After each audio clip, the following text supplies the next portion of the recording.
Ngayon, magdodrawing si Baby Emma ng kompetisyon para sa mga chef. Pansin kay Emma, mga chef. Hoy! Gusto ni Baby Emma ng jelly. Kaya niyo bang lutuin ito, mga chef? Oo, kailangan ko ng lemon para sa jelly. Tinuruan ako ng guru ko kung paano gumawa ng pinakamasarap na jelly sa mundo. Magugustuhan ito ni Emma. Pigain ang lemon, konting asukal at hahaluin natin ito.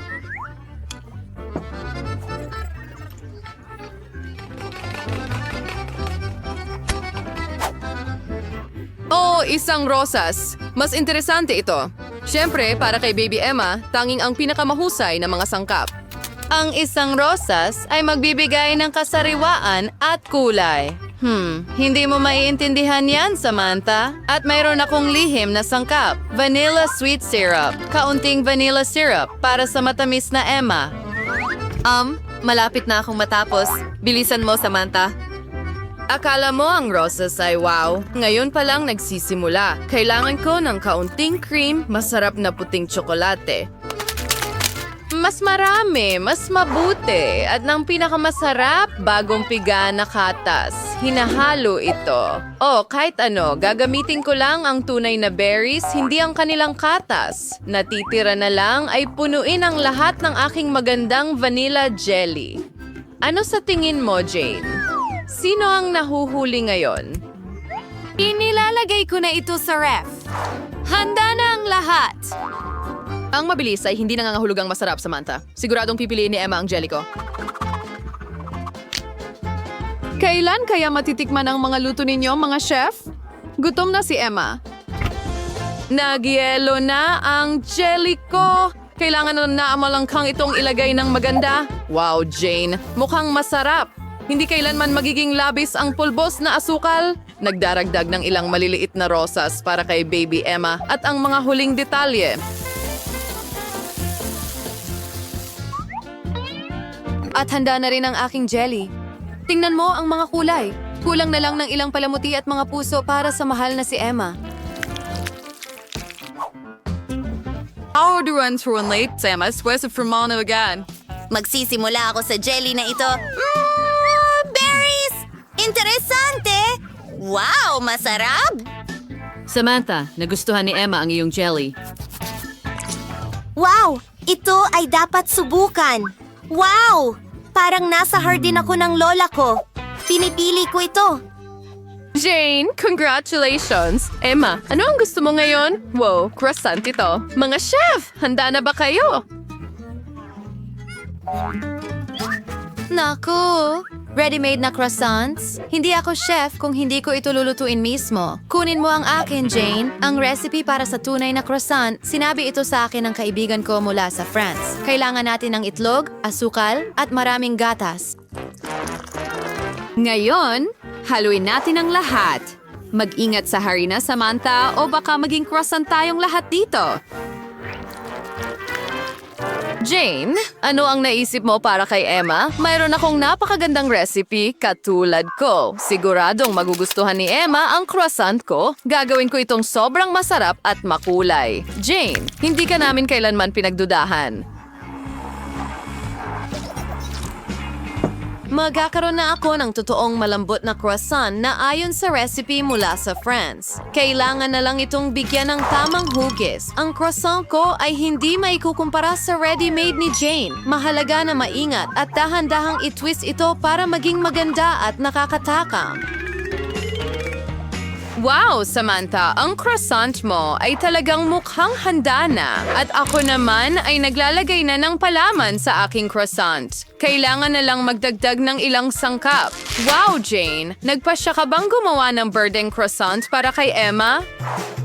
Ang wrestling sa'yo ang pirso ng sasayas na isda ay magdadagdag ng kulay sa aking croissants. Hindi ko nakakalimutan ang mga huling detalye. Tiyak na magugustuhan ito ni Emma. Hindi lang ito masarap, kundi pati na rin malusog.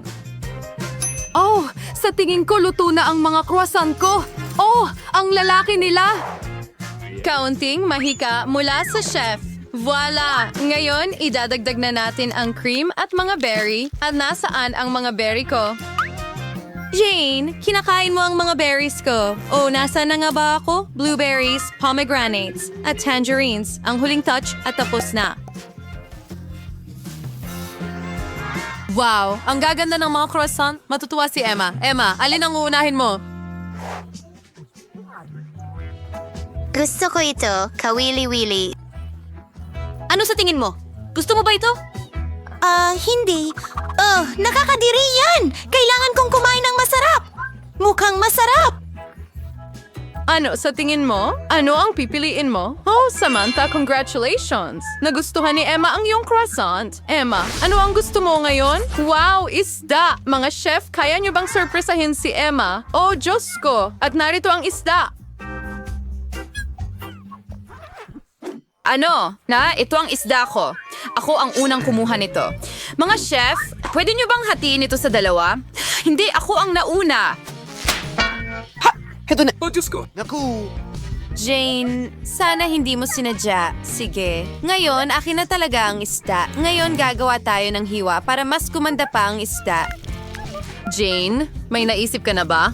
Siyempre, ngayon ipiprito ko ang mga piraso ng sariwang isda. Magdadagdag ako ng asin at paminta. Mahalaga na baliktarin ito sa tamang oras para hindi masunog. Sino ba ang gustong kumain ng sunog na pagkain? Jane, hindi mo kailangang subukan. Ako ang magkakaroon ng pinakamasarap at pinakamagandang isda. Pinahiran ko ito ng aking espesyal na langis. Nagdagdag ng ilang limon at maaari na natin itong ilagay sa oven. Sasamin. May naisip din ako sa amin, Samantha. Meron akong espesyal na sarsa na bagay sa kahit anong isda. Hindi mo na kailangang subukan, Samantha. Malulunok ni Emma ang kanyang dila sa sarap kapag natikman niya ang isda ko. At nananatiling ihalo ang lahat. At syempre, ilang patatas. Tinuruan ako ng guru ko kung paano magluto ng pinakamasarap at malutong na patatas sa buong mundo. Wala kang laban sa akin, Samantha. Wow, Jane, mukhang napaka-apetitoso. Sa tingin ko, tiyak na ma-appreciate ito ni Emma. Ilang beans, ilang cherry tomatoes, at pwede na nating ikalat lahat. Magaling. Siguradong pipiliin ni Emma ang aking putahe. Oh, Samantha? Jane, nakakatawa. May sarili akong putahe. Handa na ang lahat. Ilang huling pag-aayos. Magugustuhan niya ito. Lagi akong nagluluto ng may pagmamahal. Emma, saan ka magsisimula? Wow! Ang gaganda nila, lalo na ito! Nakakatawa. Magsisimula ako sa ulam na ito. Subukan natin ito, isda. Ano sa tingin ko?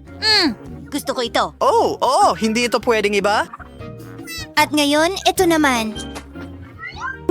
Ano sa tingin mo, Emma? Talagang nag-effort si Samantha? Nagustuhan niya? Maraming salamat. Emma, kailangan mong pumili. Oh, congratulations, chef! Oo, sino ang pinakamahusay na chef? Ako!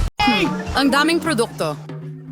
At napakagaling niyan. Sigurado akong makakapagluto ka ng isang bagay para sa akin gamit niyan. At higit pa, isang pasta. Bueno! Sulit subukan. Nagtataka ako kung saan magsisimula. Siguro spaghetti ang pipiliin ko. Sa tingin ko kailangan ilagay sa tubig. Ayos na. Ano? Pero bakit hindi kasya? Susubukan kong gawin ito gamit ang kutsara. May naisip ako. Kailangan ng ibang paraan. Hahatiin ko na lang ang spaghetti sa dalawa. Kawawang Jane, napaka-incompetent mo. Dapat mas binigyan kita ng pansin. Kailangan mo kunin ang spaghetti, ilagay ito ng maingat sa mainit na tubig, at maghintay ng kaunti hanggang lumambot at ilubog ng tuluyan sa kawali. Hola, hindi mo na masuruan ng isang babae. Kailangan niyang kumuha ng halimbawa mula sa mga profesional. Ano? Ngayon, magluluto tayo ng homemade na pansit. Mas masarap ang mga ito kaysa sa mga nabibili sa tindahan. Para dito, kakailanganin ko ng premium na harina, isang itlog, at kaunting asin. Masahin ko ito ng maayos at handa na ang masa. Gusto kong kulayan ito ng itim at para dito, gagamit ako ng tinta ng pusit. Ito ay ganap na ligtas. Kailangan lang ng ilang patak. At ngayon, hahaluin natin ang masa at hayaan itong magpahinga ng kaunti sa ilalim ng foil. Hindi ako musmurahan kung may sapat kang oras para lutuin ang putaheng ito. Nasa ilalim ng kontrol ko ang lahat. Panahon na para i-roll ang masa. Ito ang pinakamahirap na trabaho, pero kaya ko ito. At ngayon, kukuha ako ng espesyal na kutsilyo at puputulin ang masa sa mga guhit. Tingnan mo kung gaano ito kalambot. Sigurado akong lalabas na napakasarap ng aking lutong ulam. Pinapahiran ko ng harina ang kwarta. Ayan, tapos na. Pwede mo nang ilagay ito. Ihuhulog ko ito sa kumukulong tubig, ihalo at maghintay. Ang pangunahing bagay ay huwag hayaang magdikit-dikit ang pasta. Ngayon, pwede mo na itong ilagay sa plato. At ngayon, ihahanda ko ang pampalasa. Sa aking palagay, mahusay ang pagkapares ng seafood at pasta. Magpiprito lang ako ng mga maliliit na pugita. Mukha itong medyo kakaiba. Hindi mo ito maintindihan. Ito ay mataas na lutuin. Idadagdag ko ang sarsa na ito. At tapos na. Siguradong ma-appreciate ito ni Bobby. Oh!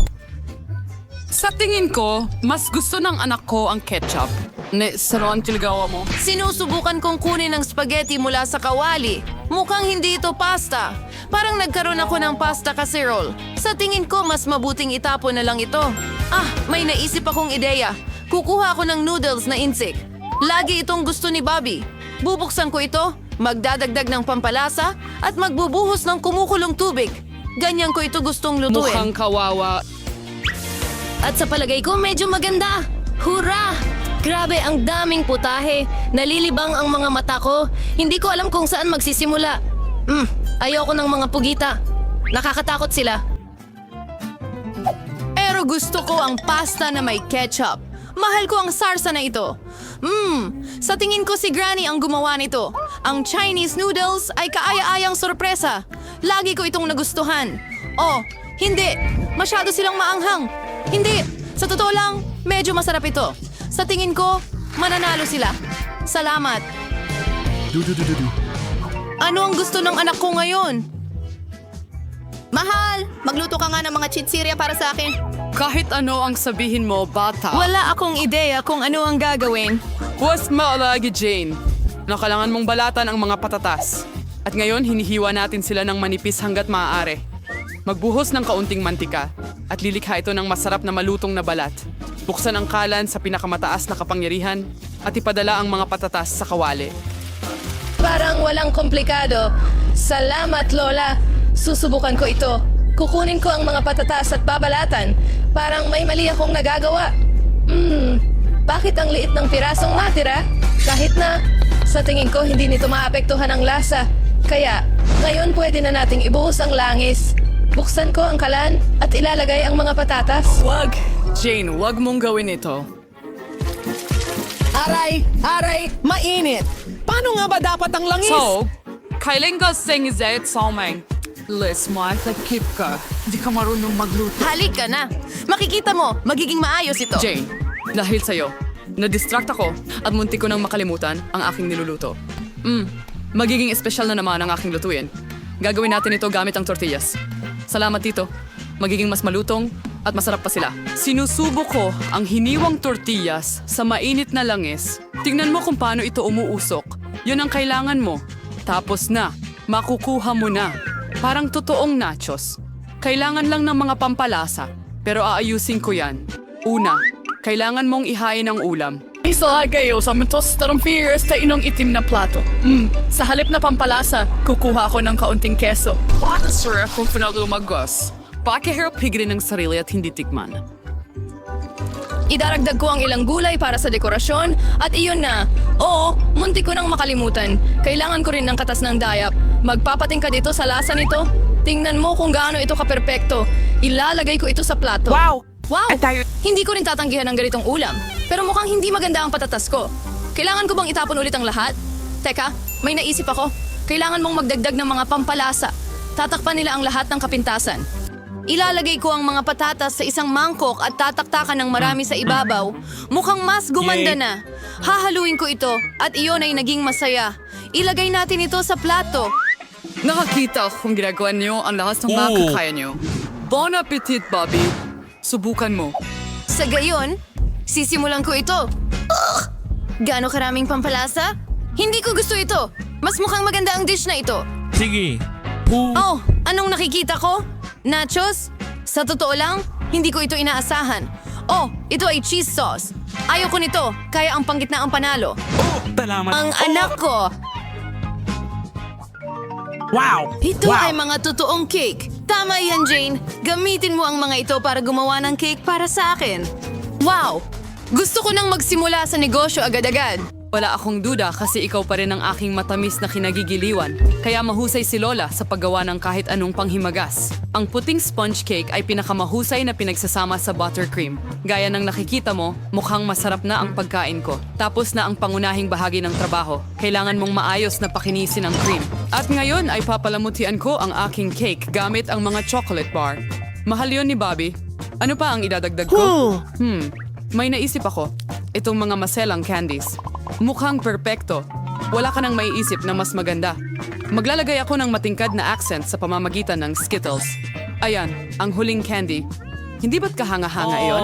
Hindi masama para sa lutong bahay na baking, pero hindi ito maihahambing sa dessert ko. Karapat-dapat ito sa pinakamahusay na mga pastry shop sa Pransya. Napansin mo ba kung gaano kakumpiyansa ang mga galaw ko? Lahat ng mga tao ng trabaho sa kusina. Ngayon, kailangan nating putulin ang cake ng eksaktong kalahati. Magdaragdag ako ng kaunting cream sa ibabaw. At mukhang simple pa ito sa ngayon, pero hindi pa ito tapos. Maniwala ka, dadalhin ko ito sa rurok. Hinilagay ko ang kalahati ng cake sa ibabaw ng ganito at pinutol ang gitna. At ngayon, inilalagay ko ito sa gilid. May naaalala ka ba rito? Malapit ko nang lagyan ng kulay at mauunawaan mo ang lahat. Lila, asul, oo, ito ay isang tunay na bahaghari. Gaya ng nakikita mo, ginawa ko ang lahat ng ito ng may dahilan. Bigyan mo pa ako ng kaunting oras at mamamangha ka. Emma, nakaisip ka na naman ng kalokohan gaya ng dati. Aminin mo, naiinggit ka lang sa akin. Tingnan mo kung gaano kapino ang cream. Talagang kaya-aya. Nakatingin lang ako at tuluyang nakalimutan ang tungkol sa aking cake. Kailangan kong tapusin agad. Mukhang medyo kakaiba ito. Paano ko ito maaayos? May naisip ako. Sulit subukan kasi hindi na rin naman ito magiging mas masama pa. Hindi ko maintindihan bakit kailangan mo ito sa ibabaw. Iyan ay isang lihim. Makikita mo ang lahat. Gusto mo ba ito? Wow, talagang hindi inaasahan. Sana magustuhan ito ni Bobby. Aking anikhada na ang lahat. Oo, panahon na para palayain ang sarili sa dessert nang may kasiyahan. Ilan kayang matatamis na bagay? Wow, isang tunay na bahaghari. Ang sarap ay sobrang langit. Mahusay. Emma, mahusay na trabaho. At maraming tsokolate sa cake na ito. Masarap din. Lola, ang galing. Ang huling cake na lang natitira. Mukhang malaking iceberg ng yelo. Ang daming cream. Pero ang tagumpay ay kay Emma pa rin. Ayun yun. Panahon na para sa huling round. Gusto ko ng kakao na may marshmallows. Sa tingin ko madali lang gumawa ng inumin. Ito ang aking pinakamasayang oras. Huwag agad humusga, Jane. Walang duwagawan to ng mas mabuti kaysa kay Lola. Kakailanganin ko ang piling gatas at puspos na pulbos ng kakao. Maglalagay ako ng higit pa para maging kasing tsokolate ng posible ang lasa. Arnin gayon. Wow, ang klaseng maayos gamit ang whisk. Tawgerin sa mga buo-buo. And kulang pa rin sa tsokolate. Magdagdag tayo ng isang buong bar. Hahatiin ko ito sa mga piraso. Lola, ang ganda nito. Sinabi ko na sa'yo, wala akong katapat pagdating sa kakao. Ibubuhos ko ito sa paborito kong tasa.